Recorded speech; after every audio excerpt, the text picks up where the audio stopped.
We got the tank on, some queen excluders on.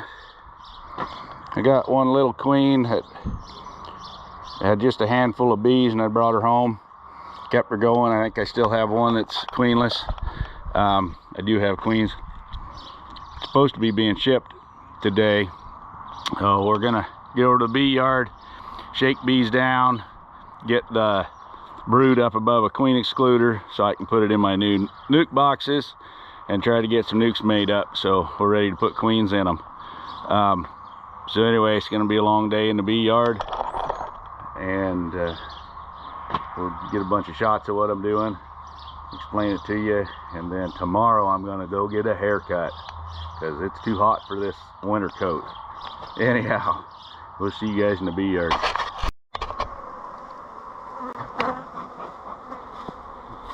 Alright guys, I'm going to show you what I'm doing here. I got here to the yard, went through with my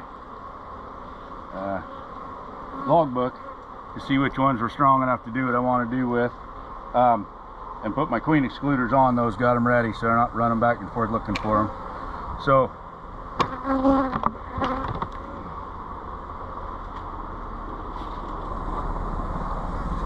what I'm doing is I'm taking all the brood and putting it in the upper box and getting the queen and the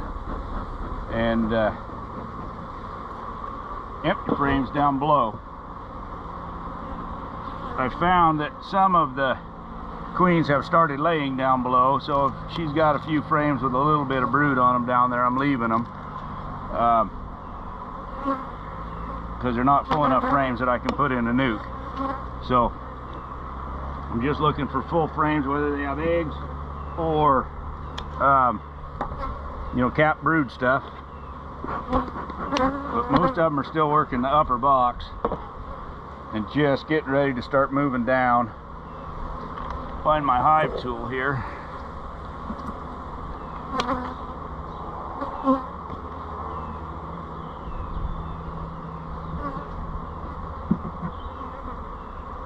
These outside frames, most of these boxes have nothing, so I want to get a couple of those out of the way. The sunshine's sure helping because, man, a bunch of these boxes are wet from all that stinking rain we had. Now I do want to look and just see if she's working the bottom box yet. And a lot of them, they're putting stores in.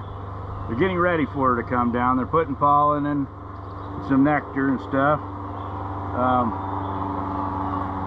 This one they don't seem to be doing a lot. Down here starting to clean a little bit and get ready, but they're mostly in the upper box.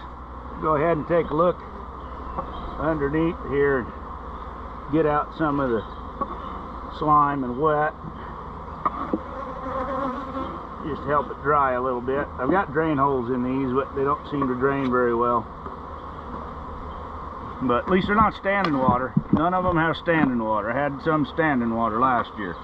So I've got 2 holes opened up in there to be able to shake bees into.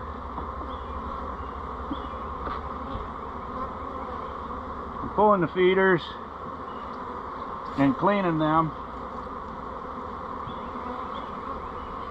because, as you saw, I've got syrup on. I'm getting ready to feed them. So I'll get those back in cleaned. I brought water with me just to do that. So here's a nice pollen frame that they're starting to stack some pollen up, and that's on the outside edge, so hopefully there'll be a nice brood box. I'm taking a quick look for the queen. I don't want to shake her if I don't have to. I also don't have all day to look for her. So I've got a lot to do. So this one, they've got a small patch of brood in the center of it, and a lot of pollen packed into it.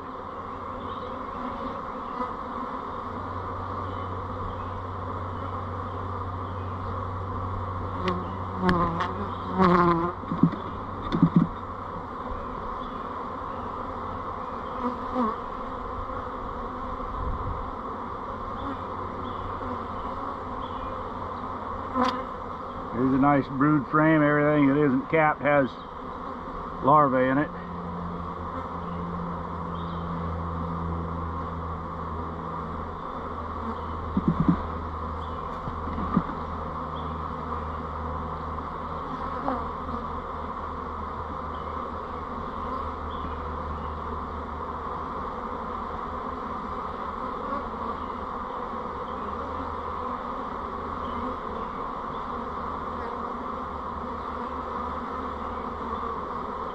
This one's got some queen cells started on it.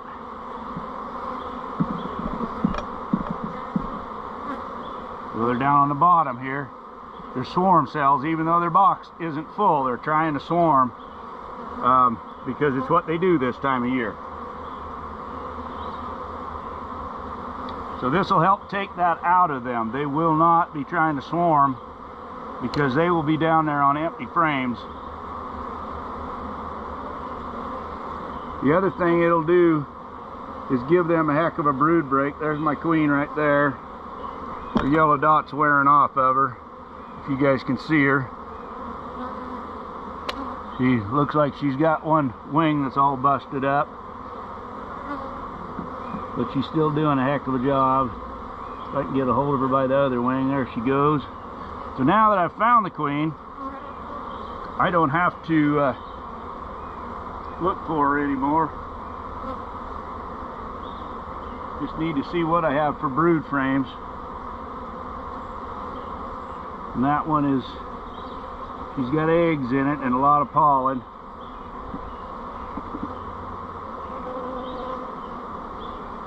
And that one's just pollen.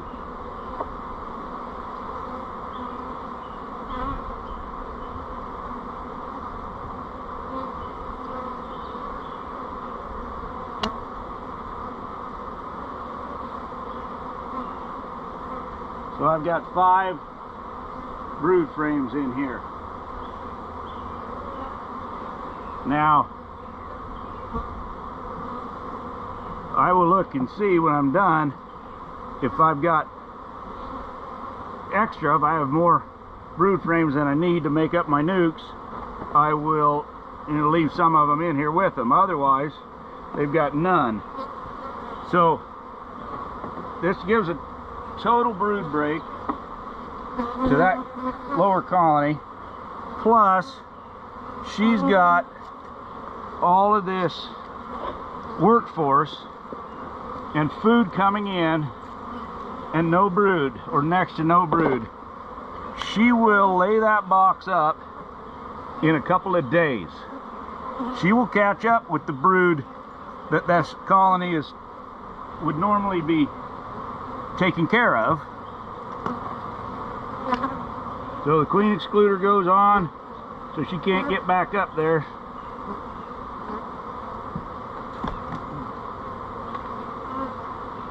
Box goes on top. Now by tomorrow this will be full of nurse bees. They'll come back up on that. I'll pull those out from my nucs. So once these are done, we've got no cap brood downstairs. It's a great time to hit them with oxalic vapor and knock those out. So I'm going to get that feeder rinsed. It'll go in and I'm ready to feed. It just gives you guys an idea of what I'm doing. I did this one other time and it was amazing how quick she laid up that box. I mean, I had them laying a couple frames a day for 3 or 4 days, and within 6 weeks it was ready to split again. It was so full of bees. So it'll motivate them. It also gives you an opportunity to see what the queen can do. So if she's struggling to get things laid up, even though she's got plenty of help, just tells you she's not as good a queen as the one next door who, you know, laid up 6 frames in 3 days. So anyway, it has a couple of advantages. I would rather that my bees weren't as skinny as they are and I didn't have to pull them down as hard, but that's just what I got to do. So we got quite a few of them to get through here again today, so I'm gonna get back to it.